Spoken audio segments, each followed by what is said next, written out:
Alright guys, Naruto சீரீஸில் பல ஃபைட்ஸை ஒரே லைனில் சொல்லி முடிச்சிருப்பாங்க. அதை எலாபரேட்டாக அனிமேல காட்டியிருக்க மாட்டாங்க. உதாரணத்துக்கு மினாட்டோ 1000 ஷினோபிஸை ஃப்ளையிங் தண்டர் கார்டை யூஸ் பண்ணி கில் பண்ணியிருப்பான். பட் அதை அனிமேல சிங்கிள் ஃப்ளாஷில் முடிச்சிருப்பாங்க. என்னதான் எஃப்டிஜி ஃபாஸ்ட்டாக இருந்தாலும் மினாட்டோக்கு ஸ்லோ மோஷன் தானே. ஸோ அந்த ஸ்லோ மோஷன் பேட்டில் மினாட்டோவோட பாயிண்ட் ஆஃப் வியூவில் நமக்கும் காட்டியிருந்தா தரமாக இருந்திருக்கும். வாரார்க்கில் மாதரா வசி ஷினோபி அலையன்ஸ் ஃபைட்டை பார்த்துருப்போம். அதில் மாதரா டைஜூட்ஸு, கென்ஜூட்ஸு, நின்ஜூட்ஸுன்னு எல்லா காம்பினேஷன்லையும் ஃபைட் பண்ணியிருப்பான். அது பயங்கரமாக அனிமேல காட்டியிருப்பாங்க. அதே மாதிரி மினாட்டோவோட பேட்டிலையும் காட்டியிருந்தா சூப்பராக இருந்திருக்கும்ல. ஸோ இந்த மாதிரி நருட்டோவில் காட்டப்படாத அன்சீன் பேட்டில்ஸை தான் இந்த வீடியோவில் பார்க்க போகிறோம். ஃபர்ஸ்ட் அன்சீன் பேட்டில் ஃபர்ஸ்ட் உக்காகே கிட்டேருந்தே ஸ்டார்ட் பண்ணுவோம். Hashirama versus Kakuzu. இந்த பேட்டிலோட விளைவுனால தான் காகுசு ரோக் நிஞ்சாவாக ஆயிருப்பான். காகுசுக்கு கொடுத்த மிஷினே ஃபர்ஸ்ட் உக்காகே அஷிராமாவை கில் பண்ண சொல்லி தான். ஆனால் அதில் அவன் ஃபெயில் ஆயிருப்பான். ஸோ அவனை அவங்க வில்லேஜில் பனிஷ் பண்ணியிருப்பாங்க. அதனால் காண்டாகி ரோக் நிஞ்சா ஆயிருப்பான். காகுசு ரொம்பவும் பவர்ஃபுல்லான அக்காட்சுகி மெம்பர்னு நம்ம கக்காஷி கூட ஃபைட் பண்ணும்போதே பார்த்துருப்போம். காட் ஆஃப் ஷினோபி அஷிராமா கூடயே ஃபைட் பண்ணி தப்பிச்சிருக்கானா அப்போ அந்த பேட்டில் கண்டிப்பாக வேற லெவலில் இருந்திருக்கும். ப்ளஸ் அஷிராமா மாதராவை தவிர வேறு யாரு கூடயும் ஃபைட் பண்ண மாதிரி எந்த அனிமே சீன்ஸும் பெருசாக இல்லை. ஸோ இந்த பேட்டில் அனிமேட் பண்ணியிருந்தா சூப்பராக இருந்திருக்கும். Second unseen battle Tobirama versus Kinkaku forces. First great ninja வாரப்போ டோபிராமாவோட டீமை ஹிடன் கிளவுட் நிஞ்சா சுற்று போட்டுருவாங்க. சுற்று போட்டது யாருன்னா கின்ககு ஃபோர்ஸ். அதை லீட் பண்ணுறது கின்ககு அண்ட் கின்ககு பிரதர்ஸ். அது மட்டும் இல்லாமல் கூட இருக்க எல்லாரும் கக்காஷி ஆஸ்மா மாதிரி ஒரு எலைட் ஜூனியர்ஸ். இந்த பக்கம் டோபிராமா டீமில் தான் நம்ம தேர்ட் உக்காகே இருசன் அண்ட் டான்சோலாம் இருப்பாங்க. ஸ்ட்ரெயிட் டு ஸ்ட்ரெயிட் ஃபைட் பண்ணியிருந்தா கண்டிப்பாக டோபிராமா டீமில் எல்லாரும் செத்துருக்க வாய்ப்பு இருக்குது.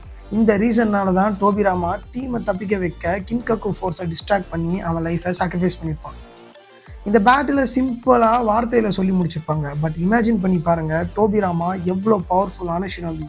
ஒட்டுமொத்த உக்காகே லிஸ்ட்லேயே பேடாஸான அரகண்டான ஹுக்காகேனா டோபிராமா தான். அவன் கண்டுபிடிச்ச ஜூட்ஸுவை லிஸ்ட்டு போட்டால் போய்கிட்டே இருக்கும். அப்படிப்பட்ட நிஞ்சாவே செத்து போயிருக்கானா அந்த பேட்டில் எந்த அளவுக்கு இருக்கும்னு யோசிச்சு பாருங்க. Next unseen battle Might Dai versus 7 ninjas watchman of the mist. Might கையோட 8 கேட் பேட்டிலை பற்றி சொல்லவே வேணாம், தரமாக இருக்கும். ஜூபி மாதரா கூட சண்டை போடுற எபிசோட்ஸ்லாம் தாறுமாறாக இருக்கும். இதே 8 கேட் ஃபார்மேஷனை தான் காயோட அப்பா மைட் டை யூஸ் பண்ணியிருப்பார். மைட் கை கெனினா இருக்கும்போது அவன் டீமோட 7 ninjas watchman of the mist கிட்ட மாட்டிப்பாங்க.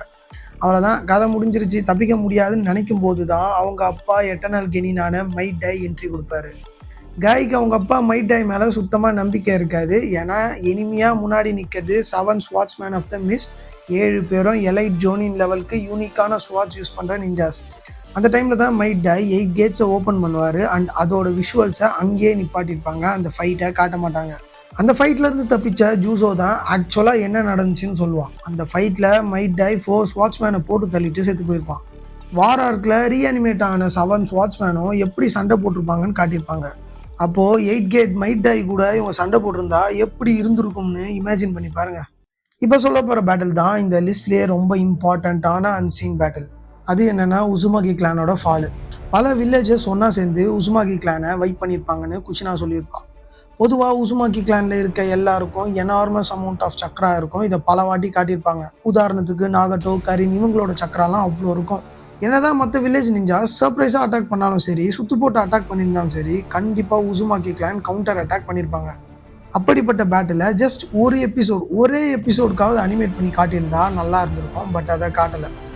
சீரீஸோட ஹீரோ நருட்டோ உசுமாக்கியோட கிளானுக்கே பெருசாக இம்பார்ட்டன்ஸ் கொடுக்கல. அடுத்த அன்சீன் பேட்டில் தான் ஹான்சோ வர்சஸ் லெஜெண்டரி சானின். இந்த லெஜெண்டரி சானின்ங்கிற டைட்டிலே இந்த பேட்டிலுக்கு அப்புறம் தான் சுனாடே, ஜிராயா அண்ட் ஓரச்சிமாருக்கு கிடச்சிருக்கும். கரெக்டாக செகண்ட் கிரேட் நிஞ்சா வாரப்போ ஆன்சோவும் ஜிராயாவோட டீமும் பேட்டில் பண்ணியிருப்பாங்க. ஆன்சோ ரொம்ப பவர்ஃபுல்னால அவனுக்கு அகெயின்ஸ்டாக யாரும் சர்வைவ் ஆகியிருக்க மாட்டாங்க எக்ஸப்ட் ஜிராயாவோட டீம். இவங்களோட ஸ்ட்ரென்த் அண்ட் வில் பவரை பார்த்துட்டு ஆன்சோ இவங்களை அக்னாலேஜ் பண்ணி லெஜெண்டரி சானின்ங்கிற டைட்டிலை கொடுத்துருப்பான். அது அப்புறம் தான் த கிரேட் 3 லெஜெண்டரி சானின்ங்கிற டைட்டில் நிஞ்சா வேர்ல்டு ஃபுல்லாக ஸ்ப்ரெட் ஆகும். Orochimaru versus Tsunade and Jiraiya ஃபைட்டை நருட்டோ கிளாசிக் சீரீஸ்லேயே பார்த்துருப்போம். ஃபுல்லாக சமனிங்கை போட்டு தாறுமாறாக ஃபைட் பண்ணியிருப்பாங்க. பட் ஆனால் அது பார்க்கும்போது ஒரு ஹேண்டிகேப் மேட்ச் மாதிரி தான் இருக்கும். ஏன்னா ஓரச்சிமாருவால் ஹேண்ட்ஸை யூஸ் பண்ண முடியாது, அவன் ஹேண்ட்ஸு சீலாக இருக்கும். ஜிராயாவோட பாடியில் சுனாடேவோட ஸ்ட்ராங்கான ட்ரக்கு ஸ்ப்ரெட் ஆகிருக்கும். அண்ட் சுனாடேக்கு பிளட்டை பார்த்தாலே நடுக்க வரும். அது மட்டும் இல்லாமல் இவங்களுக்கு வயசும் ஆகியிருக்கும். அந்த வயசான டைம்லேயும் அவங்களோட பேட்டில் பயங்கரமாக இருந்திருக்கும். அப்போ அவங்க ப்ரைம் ஃபார்மில் 3 பேரும் ஒரே டீமில் இருந்துக்கிட்டு ஃபைட் பண்ணியிருந்தா எந்த அளவுக்கு இருந்திருக்கும். இப்படி ஒரு பேட்டிலை அனிமேட் பண்ணி ஜஸ்ட் ஒரு எபிசோட் காட்டியிருந்தாலும் பயங்கரமாக இருந்திருக்கும். அடுத்த பேட்டில் அல்டிமேட்டான பேட்டிலாக இருந்திருக்கும். அதுதான் காகுயா வர்சஸ் இஷிகி ஓட்சுசுகி. இவங்க 2 பேர் தான் பார்ட்னர்ஸாக ஏர்த்தில் இருக்க சக்ராவை ட்ரெயின் பண்ண வந்திருப்பாங்க. ஓட்சுசுகியோட கோலே 10 டைல்ஸை சீட் பண்ணி அதுக்கு வீக்கஸ்ட் ஓட்சுசுகியை ஃபியூவலாக சாக்ரிஃபைஸ் பண்ணி சக்ரா ஃப்ரூட்டை ப்ரொடியூஸ் பண்ணுறது தான். அந்த காட்ஃப்ரீ பிளானட்டில் இருக்க எல்லாரோட சக்ராவையும் கன்சியூம் பண்ணி ஒரு சக்ரா ஃப்ரூட்டை ப்ரொடியூஸ் பண்ணும். அது மூலமாக பிளானட்டில் இருக்க எல்லா டேட்டாஸும் ஓட்சுசுகி கிளானுக்கு கிடைக்கும். இந்த கோலோடு தான் காகுயாவும் இஷிகியும் ஏர்த்துக்கு வருவாங்க. பட் காகுயாவுக்கு பவர் மேலே ஆசை வந்துடும். அண்ட் ஆல்சோ அவளுக்கு அவள் லைஃப்பை சாக்ரிஃபைஸ் பண்ணவும் விருப்பம் இல்லை. அதனால் இஷிகியை திருட்டுத்தனமாக ஆல்மோஸ்ட் கில் பண்ணியிருப்பாள். இஷிகியும் சாகிற டைமில் தான் ஜிகனோட பாடியை டேக் ஓவர் பண்ணியிருப்பான் பேராசைட் மாதிரி. பவர் வைஸ் பார்த்தா இஷிகி காகுயா விட பல மடங்கு ஸ்ட்ராங்கு. ஸோ காகுயா இஷிகியை டைரெக்டாக அட்டாக் பண்ணுறது முடியாத காரியம்.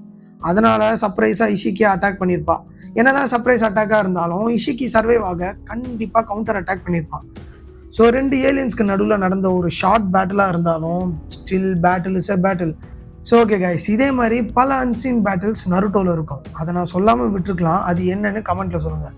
அண்டு இதில் உங்களுக்கு பிடிச்ச அன்சீன் பேட்டில் என்னன்னு அதையும் கமெண்ட்டில் ட்ராப் பண்ணுங்கள்.